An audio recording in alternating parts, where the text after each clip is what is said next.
Good morning, everybody, and welcome to Conversations with the Soul. I'm Rita Hickman, a body-mind expert and shiatsu massage therapist in the Chicagoland area. And thank you so much for joining me today. I do these live streams Monday through Friday at about 8:15 Central Standard Time, and they last about 15-20 minutes. Good morning, Kathy. How wonderful to see you.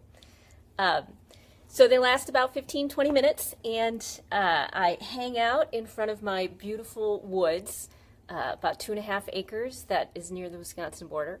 And so you'll get the lovely, as we do these, the background will always be changing. You know, it's one of my favorite things to live where I do, out in the middle of nowhere, is because I get to watch my woods change. I get to watch the leaves fall and the snow come and the winds and the animals and the tracks. And, you know, it's something that's just super important and critical for me in order to stay balanced and in order to do the things that I do, which is help people.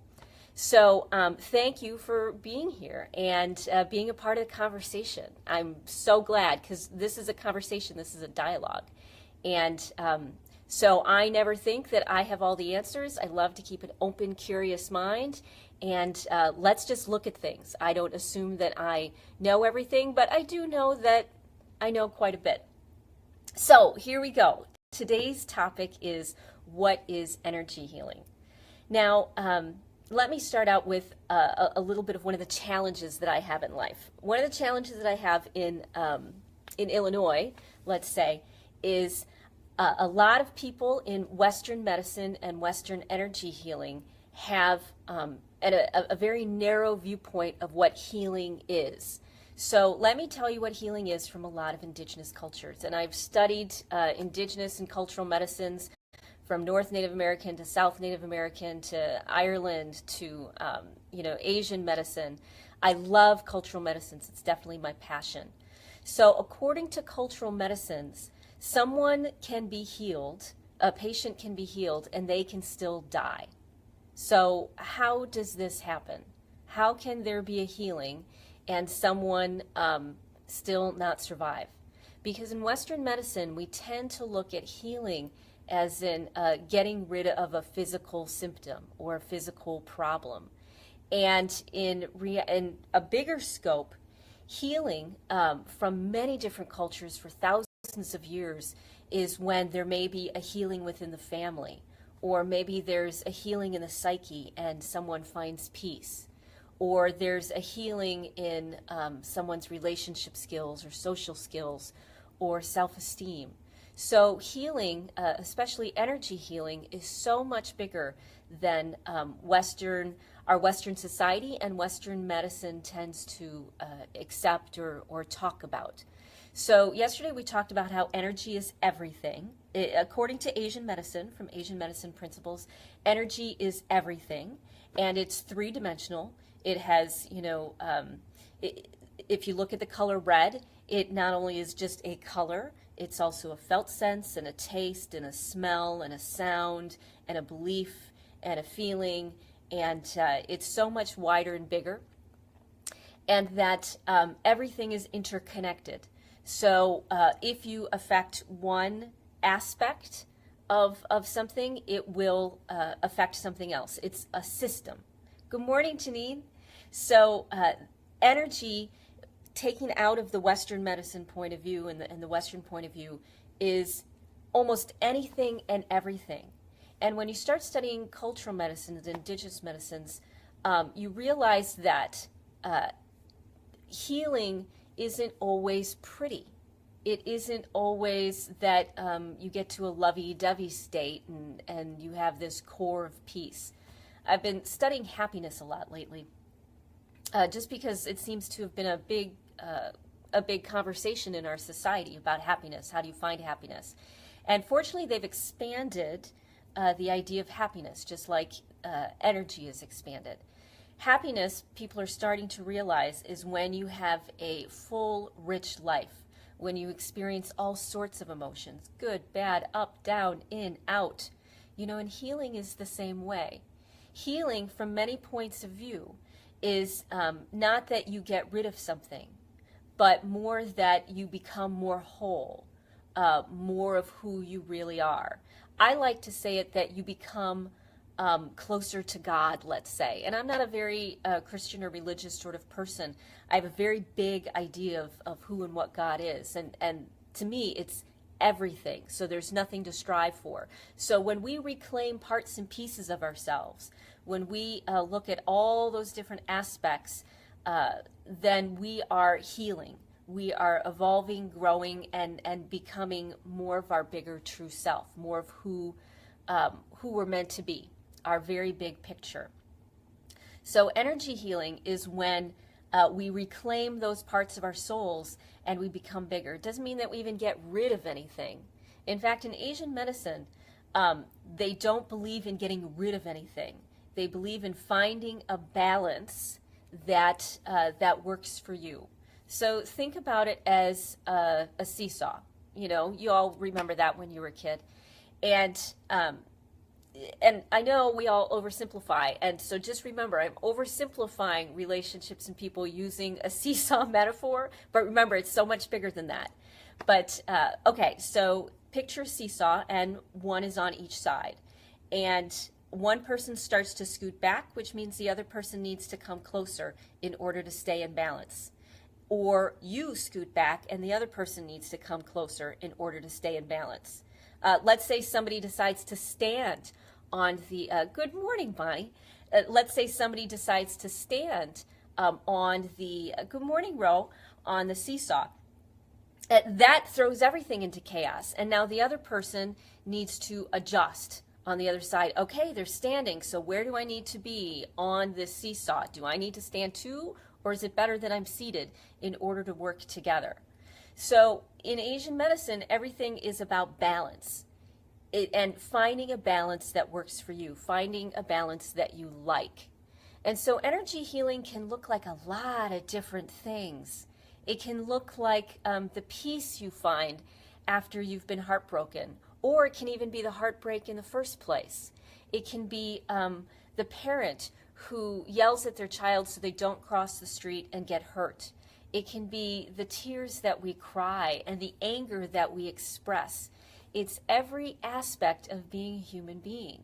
So when you do energy healing, it not only can look like anything and does look like anything, but its effect is widespread. I mean, I'm sure most of you have had experiences, and I have, where something's happened to us, and in the moment it seemed devastating. But we look back 10 years later, it was the best thing that ever happened to us in our mind's eye. We found a way to be like, you know what, this really put me on a different path. And so healing, when we're in the moment, we're in that very narrow mindset, we're thinking, well, I just want to heal my upset stomach, or I just want to heal my heart. It's so much bigger. You know, maybe you healed your heart by breaking it. I had a very good friend who would talk about heartbreaks. And every time their heart broke a little bit, their heart got bigger. That was their metaphor. So for them, energy healing was when someone would break their heart, because it would open their mind and open their heart so they could see the world in a bigger way. They'd have more compassion, that they could reclaim that part of themselves.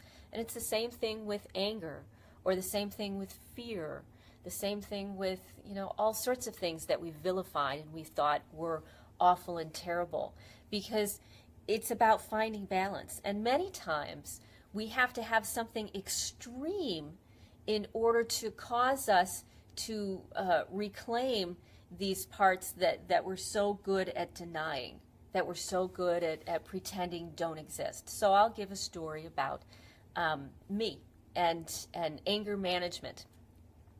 So I was terrified of anger when I was a kid, because I had had some trauma going on, and my life experience, I was in constant fight or flight inside of me for dozens of years. And because of that, I got really, really great at coping with it. I found out all the things that you could do to survive anger, to survive someone else's discomfort. Whether it was silent anger or loud anger, it didn't matter. You know, so I had really, really great coping skills. in order to heal that part of myself, in order to reclaim the natural, normal human part of ourselves that's all about anger, I had to find people. And fortunately, I did it consciously. I didn't do it subconsciously. I did it subconsciously for a while. But when I caught on, I started to do it consciously. I had to find people that challenged me and made me uncomfortable enough that I had to break out of my my coping skills. They had to be meaner and stronger and bigger than my coping skills were in order for me to reclaim that natural, normal, healthy anger that that human beings have. In fact, oddly enough, anger is directly associated to our pleasure center. So people get a rush. People feel good when they get angry, when they have debates, when they have tennis, when they, do anything like that. In fact, that competitive, sort of a feeling and spirit, it releases testosterone into our body, and it gives us the ability to focus and narrow our focus and do things for long periods of time. It's one of the reasons why, in typically how industry, or what is it? Factory, that's it. When factory jobs, typically how they were designed, were great for men because they had higher levels of testosterone so they could focus on meaningless tasks for long periods of time. Women, on the other hand, because they didn't have as much testosterone, for them to work factory jobs, there had to be a social component. There had to be more going on, because to strictly only focus on one thing for long periods of time wasn't what they were designed to do, unless they did something like played a game of tennis before they started, or got into a big fight with somebody before they started. That gave them the ability to focus. Ever notice when you get really mad, you can clean the house? It's no problem because you're totally focused on what you're doing. You're in that loop. So energy healing is much, much bigger than you think. And for me, it's been really helpful to have a broad picture of that, because it means I don't put anything in the box of right or wrong. I put them in the box of, wow, this is a healing. I wonder what is being healed. So when people come into my life and they do things which challenge me, which upset me, which hurt me, which don't turn out the way that I thought they would, what I know is that they're opening up a door for me. And it's allowing me to touch those parts and pieces of me that have been so wounded, or that I've disavowed, that I've cut off, that I've ignored. And they allowed me to touch that and look at it from a more mature, a bigger set of eyes. And that's a healing. So that's an energy healing. So when people come in the door and I have a hard time with them, they're a soulmate, let's say. They're there to give me an energy healing. I might not be able to get rid of my heartburn, but through them, in fact, it might make them worse. But after the healing, my heartburn may go away. Because remember, yesterday we talked about how we're kind of a system. And to oversimplify again, I'll use the factory system, like an assembly line. There's all these different parts and pieces. Now, let's say, and I was thinking about hairspray this morning for some reason. I was thinking about an assembly line of hairspray. So let's say someone had, didn't get enough sleep, and they messed up the formula for the hairspray, and so now it was slipperier. And so this new formula didn't get missed because, this person was distracted, and now this extra slippery formula ended up in the hairspray bottle, which meant that now the lid didn't screw on tight enough. So in order to compensate, to balance that seesaw again, one of the people on the line or things on the line, they tightened it harder in order to compensate. And let's say when they tightened it harder, it affected the stability of the bottle. Now, nobody could tell. Nobody knew. The bottle would then end up, in a box and shipped everywhere, or let's say multiple thousands of bottles are shipped everywhere, and maybe the hairspray still looks fine, but all of these bottles are exploding because they don't have the structural integrity. So it's not just that one thing happens. It's not just that the formula is wrong. Because we're a system, and that's what Asian medicine is based on, because we're a system, we are not simple, easy metaphors. We are complex. We're interesting. We have thousands and thousands of threads which impact us and we impact. Because of that, when one thing changes, it changes something else. Now, let's say you're looking at the hairspray bottle and you're like, why is the hairspray bottle exploding?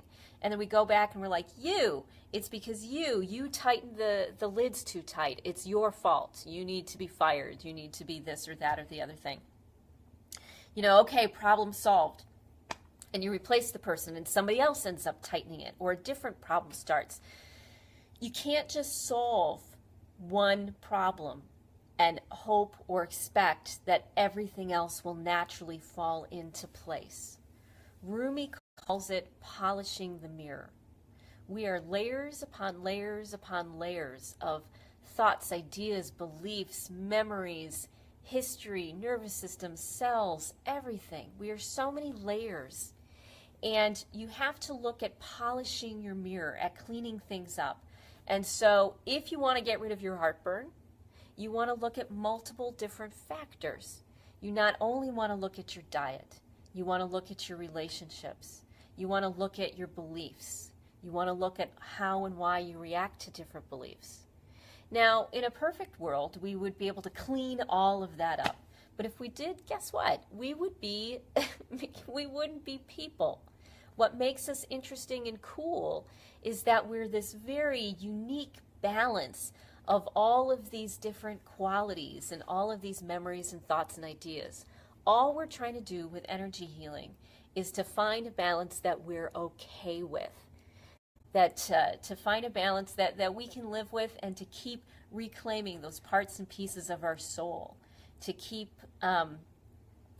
finding out who we are and being curious and discovering and having our heart broken and having our mind bust open. This is energy healing at its finest. Not that someone comes through and takes something that was making you sick out of you. That could have been the tipping point, but maybe it wasn't too. Maybe it was just one aspect of a big picture, and it may make you feel better for a while until something else comes and pushes you over the edge. So I like to look at that balance as a scale or a seesaw. And a lot of times we're focused someplace else. We're looking, we're looking at something else. We're focused on something else, whatever's bothering us or at the top of our mind. And we keep adding things on one side of the scale that are changing the balance, until one time we look and suddenly we hit the tipping point and we fell over the edge, and it turns into something like a disease, like cancer, like divorce, those really big, awful, scary things that happen. They're complex. That's one of the reasons why therapists have a hard time, because, and doctors and a lot of people in helping professions, is because we as human beings like to have that one thing that will make us feel better. And if you clean up enough things, if you take enough, coins off of one side of the scale, you will feel better. Absolutely. But what really helps is when you understand how the whole system works, when you have an idea that you are a system. And if you want to cure your negative beliefs around, I'll give you a good one. Okay, so I was thinking about a friend of mine today, and I believe because they were the middle child, when the new child had come along, they felt like they were replaceable. Suddenly they were replaced by somebody and they weren't very important anymore, and their needs didn't matter, and they got ignored and they got shoved to the side. And because of the belief that they are replaceable, like a job or a door, or, very oversimplified, because they thought they were replaceable, they now treat everybody else as if they're replaceable too. They haven't embraced or had the experience that they are unique, beautiful, amazing human beings and can never be replaced. Maybe, you can replace the job with somebody else, with a different worker, or you can be replaced by a machine, or, very specific, narrow things are replaceable. But people are not replaceable. What we get them from them might be replaceable, and that's how we keep that balance. That's how we keep the balance on the seesaw of, okay, you need to scoot back a little bit, which means that I need to, find something else in order for us to stay in balance. Or you ate too many cookies, so now you weigh more than you did before, which means now I need to do something else in order to stay in balance, for us to stay in balance. Because remember, we're a system. We are not here alone. We are so interconnected with everything and everybody. We like to think we're alone, makes us feel safe, gives us an idea of structure, but in reality, we're too interconnected for us to ever be alone. So we're always adjusting to our situation and to our society. And if you want to do an energy healing, get your mind out of the box of, there's something specific you need to heal. It's a very specific belief or idea. You need to heal this idea and look at it from a bigger picture. Because a lot of women, especially, they know what their problems are, let's say. They know what their issues are. They've got mom issues or dad issues. They've got issues with loving themselves. They've got issues with self-esteem. They've got this great pop psychology sort of thing. And they think that we think, because, we're human beings, it's how our minds like to work, we think that we need to change this belief, and we need to change it by going to counseling or by doing certain mantras. But, it's really hard to change a part of yourself, to heal a part of yourself from that same part of yourself. You need to come from a different aspect, from a different angle. And because everything's interconnected, and because everything is multidimensional, like in Asian medicine, you can heal your heart through your diet. You can heal your mind through your relationships. You can heal your relationships through your mind. You can get cellular therapy, and you can heal your emotions. It's much easier to come in a back door, because let's say if you come from a healthy part of you, a healthy, strong, functional part of you, you can use that part to heal the part that's broken, or that you feel is broken, that you feel needs healing, you want to reclaim. You don't always have to, and in fact, it's not as effective to try to heal the brain with the brain, or to try to heal the heart with the heart. Because if something is, in our mind damaged, how can we heal it that way? It's not working, it's not functional. So instead, we find something that's functional, that's strong, that gets it, and we use that to help. When I talk to a lot of women, they've got so much wisdom. They know the answers. The problem is because this trauma or issue or disconnected part of themselves is so well protected, that door isn't open, they're not able to apply the wisdom and the knowledge that they have in this strong part of them to the part of them that's weak. But when we start to open that door, when you get triggered, that is the perfect time for energy healing. It's the perfect time for it. So when you're able to connect the wisdom that you have, let's say the wisdom of your body, your physical intuition, when you're able to use that, you can use that to heal other different aspects of you. You don't have to heal your beliefs through your beliefs. You can heal your beliefs through how you treat yourself, or choices that you make in the outer world. Or you can heal your beliefs by walking. You can heal your beliefs by fighting with somebody, by having an emotional outburst. You don't have to heal your beliefs just with a mantra. So think about energy healing in that much bigger picture. As we talked about, energy healing is actually anything and everything. When the bully hurts your feelings on the playground, that can be part of an energy healing, because it touches you. And remember, it doesn't just touch you. It touches the belief and the idea that's been passed down for generations and thousands of years. Because you didn't come by these beliefs all by yourself, did you? No, you didn't. They were passed down from family member to family member, from woman to woman. And when you take the opportunity to heal something, you're not just healing yourself, you're healing your ancestors. So whenever anything bad happens to me, the way that I stay sane is I keep that part of me that says, wow, this is a really interesting healing. I wonder what it's healing. I don't need to know. I don't need to figure it out. I just need to accept that a healing is happening, and isn't that great? I used to work a lot with the Ojibwe, and I had some great mentors there.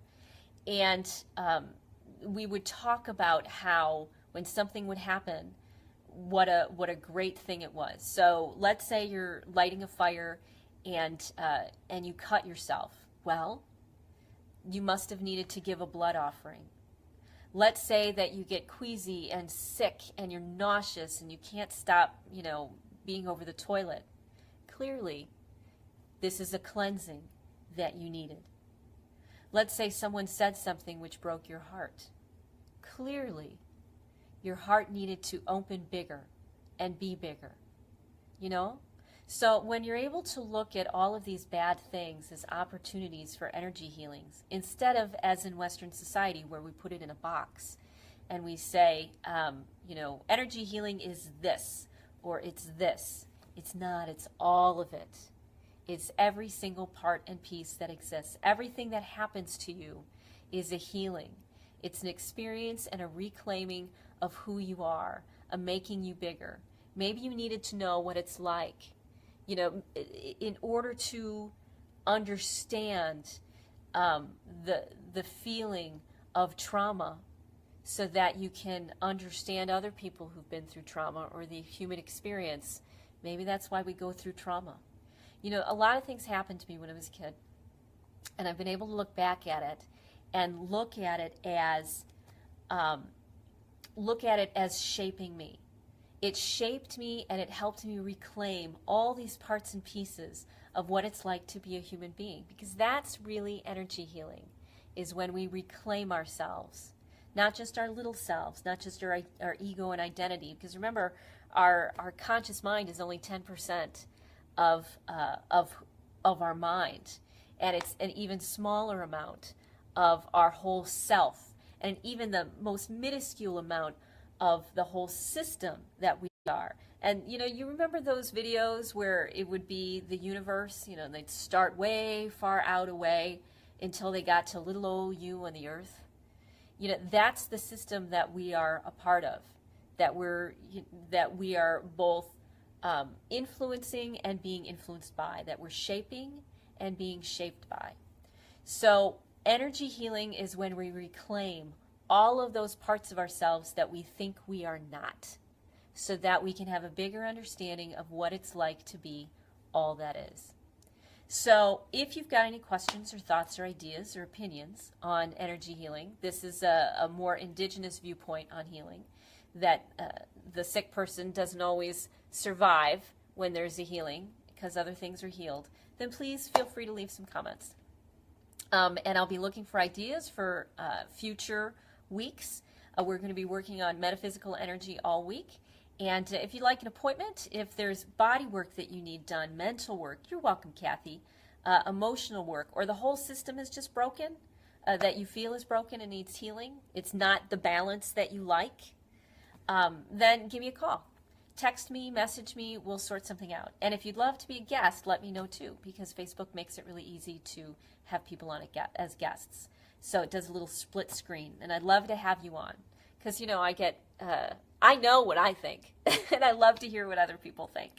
So I hope you have a great rest of your day. I'll see you tomorrow at 8:15 Central Standard Time, and it will be another topic on metaphysical energy. So if you give me some ideas in the comments section, you're welcome, Janine. If you give me some ideas in the comments section, then I'll fit them into the week. So have a great week and a great day. I'll talk to you later. Bye.